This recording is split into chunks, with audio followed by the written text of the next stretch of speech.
Shell Helix Ultra 5W40. So yan yung pure synthetic. Alright, so pili lang kayo dyan.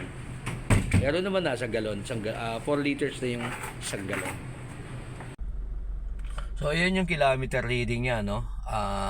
Para sa change oil niya ngayon dito, no? 13588.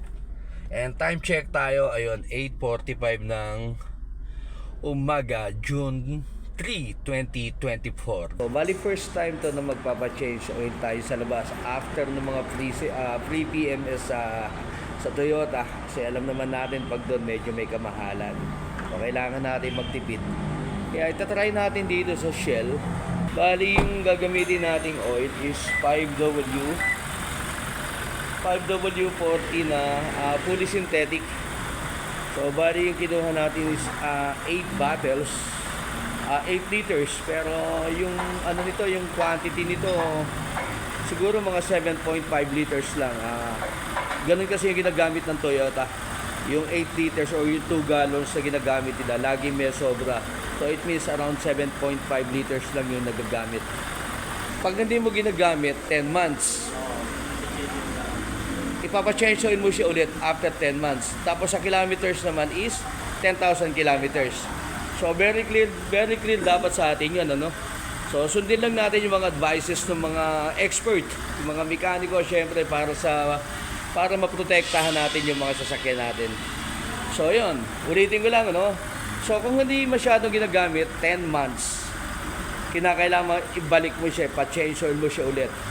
Or pag nauna naman yung 10,000 kilometers, of course, ipa-change oil mo na din siya.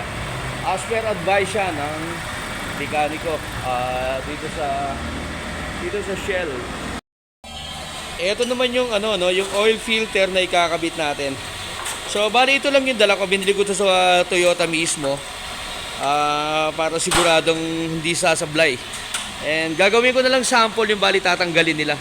And bali ito yung ipapalit. 600 yata sa Toyota to, 576 or 580, mga ganon. So ito na yun, ito na yung pinaka oil filter na ikakabit, no. Yan. So from Toyota mismo to, binili ko doon para nga sigurado na magmamatch siya. Yun ang maganda dito, no, napansin ko dito sa shop nila. Habang pinatutulo nila yung langis, may bukas yung air pump nila. May nakasaksak na hose sa ibabaw. So talagang nililinis siya yung loob para ibugan niya talaga yung mga natitirang langis sa mga singit-singit ng makina. 30 minutes daw to complete the drain nung pagde-drain ng langis. So yun talaga yung average sa ginagawa nila dito. 30 minutes para sa mga malalaking sasakyan o mga SUV na kagaya nga nito. So yun, ibalik na yung filter, no? Kalinis na rin yung cabin filter, no? Ito yung cabin filter niya para sa aircon. Yan yung nasa loob. Nasa likod ng box. Yun. O, lalagyan na natin. Ito ngayon yung langis na ilalagay, 5W40. Yan. Bali 8 bote yan, pero around 7.5 liters lang siguro ang uubusin yan. Tingnan na lang natin kung ilan yung isasali ni Jeric. Pero 8 yan. Magkano nga yung isa? 800 plus, no? 883 yung isa. 883 yung isang isang litro. Pero meron yan discount. Ida-download mo lang syempre yung Shell application para makakuha ka ng discount. Pero kung bibili mo siya ng per liter or per bottle, nasa 883 yung isa. Ayun, no? So ganyan siya kalinaw, parang gold na natunaw na gold, di ba? Nice. Sobrang malinaw talaga siya, di ba? Ayun si Ma'am. Ma'am, magkano yung babayaran ko total? Meron na, wala pa. Wala pa. So mamaya pa raw ako magbabayad. Ayun, no? So bali siguro around 7.5 liters siya. Depende dito kay Jeric. And yung sobra pwede nating ipunin para sa mga susunod na change oil. Bali idadagdag mo na lang siya. Magdadagdag ka na lang. So, ang bibili mo na, kung 7.5 siya, ang bibili mo na lang is 7 bottles na lang. Tama, no, Jeric, no? Yun. Yun, no?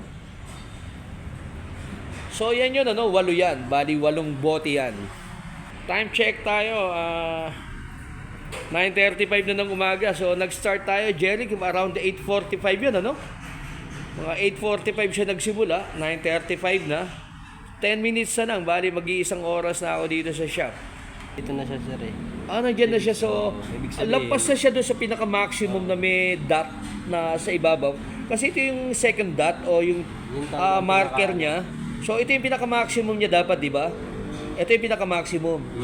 So, ngayon, sobra na siya, sa taas na siya ng maximum. Tama na yan. So, tama na yan. Kasi yung filter wala pang laman.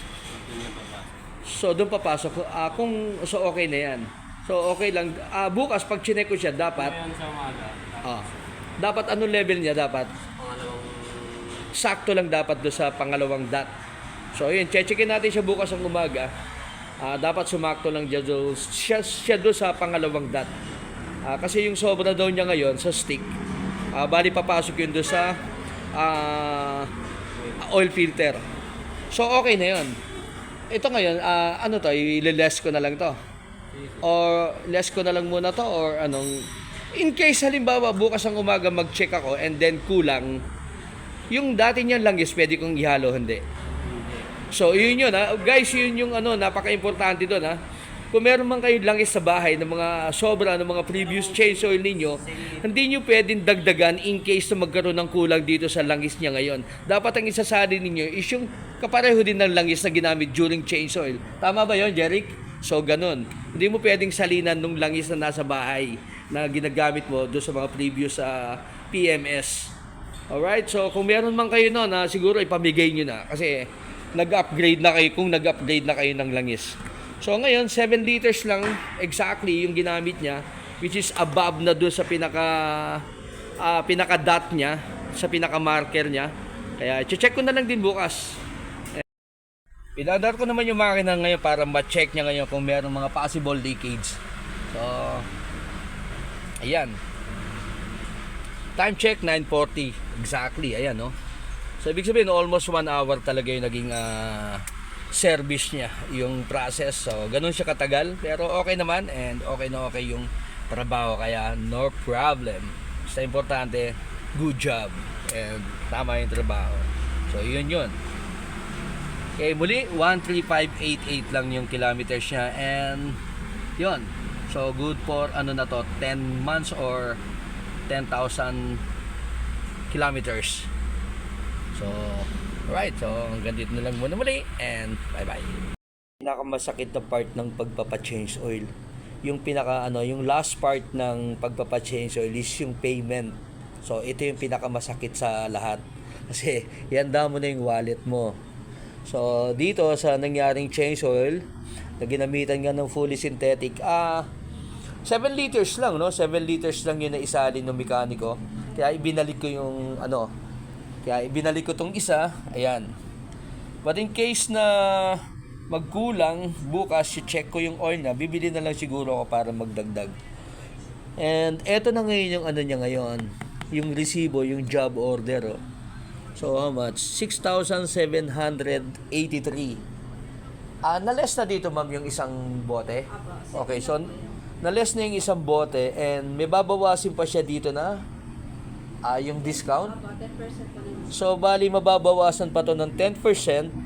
Basta i-download nyo lang yung Shell application. So, magkakaroon kayo ng discount na 10% every time na magpapaservice kayo sa any Shell station, ma'am. Any Shell station. So, meron tayong, magkakaroon kayo ng 10% discount.